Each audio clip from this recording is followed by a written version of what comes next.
So this is something I do before every Monster Hunter game. I never want to feel like I've wasted any or valuable materials, so I always plan out what weapons I'm going to make. Most of the time I stick to it pretty well, but it's not like it's a strict ledger for me. I find until you get to the end game, you can drive yourself into a pretty deep hole if you make whatever weapons you have available, only to realize it costs insanely rare materials later, and unfortunately doesn't even end up being good. Since I'm doing this for myself, I figured I would share it with you all. Maybe you can find it useful too. Here's the catch. I do this veteran style. No math, no testing, just pure intuition knowing my own playstyle as a guide. If you want to know what the best weapons are, you'll have to find some other YouTuber because I won't sit here and calculate it out. I use a multi-approach system to determine what weapons I'm going to initially go for, as in the end I typically end up making everything anyway. First and foremost, look at attack and elemental values, followed by sharpness. I then take bonuses such as defense or affinity buffs into consideration, and finally ease of making the weapon, something no calculator can actually tell you. I never worry about weapon slots because I feel a good armor set should be able to be universally used with any weapon non-limiting. For status weapons it's even simpler, which has the highest status and sharpness. And for all you fashion hunters, move along and never pick a weapon based on looks. Function over fashion. Here's the disclaimer. Monster Hunter Generations isn't out yet, so I'm using Kaiser database to do my shopping. That means that there may be some translation issues, as well as a lack of weapon tree information. I'm going to do my best to not include any DLC weapons or endgame ultimate weapons created by tickets in every upgrade. I'm also going to exclude any rust weapons here. If you find a rust weapon, just make it. They're all amazing, but more importantly, they're based on luck of finding one, so it's really not right to put it on the list.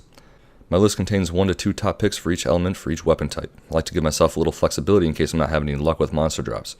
I've also got a few honorable mentions of weapons that maybe didn't make the cut here, but are definitely worthy of crafting your first round through. So let's get into it. Much like in 4U, Deer Lutemia is a great fire weapon here. It's got one of the best damage to element ratios as well as some really good sharpness. The Dino Barno Red is pretty much the same weapon, but you are sacrificing some fire as well as some sharpness, and you really have the same file and slot, so essentially, why wouldn't you make the better weapon? If you are looking to get the most fire for your buck though, Scintillating the Astra is going to be fairly easy to make, and it does have the highest fire damage, but you sacrifice a lot of attack for it. The Noblest of Liages, made up of miscellaneous and Rajan parts, does suffer a little bit in the sharpness area, but it only requires sharpness plus 1 to have a nice chunk of white, and it does have some really good base stats with high raw as well as high element, so I would go with that one as my first choice. Hellrose Crest is going to be my second choice, even though it suffers a little bit in the damage area. Its affinity is going to help make up for that, and it does have pretty decent element, but that big chunk of white sharpness is really going to be nice. And if you're looking to maximize your elemental damage, Daiwa is going to be your one-stop shop. It has some affinity to help out with its low damage, much like the Hellrose Crest, but it does suffer in sharpness a little bit. However, you do get 2 slots and an elemental file on top of that already high elemental. Squalearma is going to have the best potential here. It has really high raw as well as really high elemental, and even though you're going to have to correct for the sharpness and the negative affinity, I think in combination with this elemental file, it's really going to do a lot more damage than Deoris Fortis, which of course is my second choice.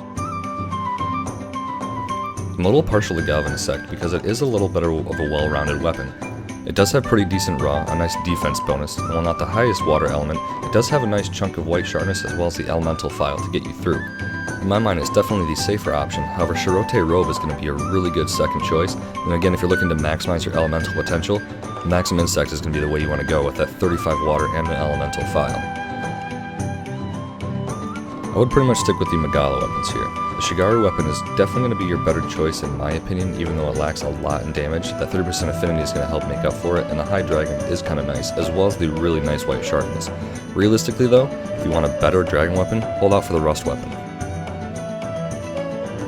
I really can't condone spending precious Brock materials on either of these weapons. Sharpness is just too shitty, their damage too low, and their blast too little. I would hold out for the Teostra weapon. Another instance where it just doesn't make much sense to waste materials on either of these weapons. Try a different weapon class. You could make the Venom Shield Verde, but I just don't think it matches up to any of the other poison weapons in the other classes, so I would hold off on your materials. What we're learning today is that there really aren't any good status charge blades. I think Tiger Cavalry here has the best base stats. All you have to do is correct for the negative affinity and maybe add a sharp sword to it. But Kaiser Blade does have one of the highest damages as well as a pretty decent chunk of white with sharpness plus 2. And full Blackguard with its 3 slots can actually work out pretty well if you have the right set for it. Also keep an eye out for Master Arms. It does have some wicked affinity as well as some really high white sharpness.